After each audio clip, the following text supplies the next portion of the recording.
Salutare lume, numele meu este Sharp Devil, sunt aici cu... Șobolanii toxici și facem Funny Moments episodul 2. Stai, filmez, da, film. El a făcut episodul 2, aici suntem în internet și...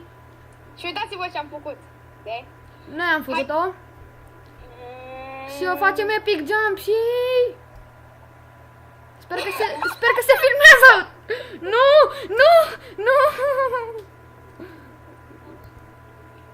Bă, dar noi cum mai intrăm în casă? Flash-out. Oh, da. O să vă dăm server dacă vreți să vă jucați cu mine și cu șobolanul ăsta. Ok, deci cam atât a fost lume. Hai mă, nu facem și noi până când ne reușește. Hai, acum facem fără mașină. Ok. Că am 10 minute de filmat. Haide. Run, bitch! Run!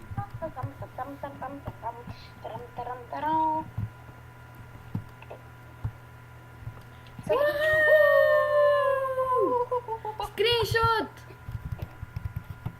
Știi ce-mi place? Că ca un pro... Mamă, trebuie să ne dăm umbrele! Hai, cam atât a fost pentru asta. Nu uitați să dați like, comentați, aveți ceva frumos de spus și subscribe.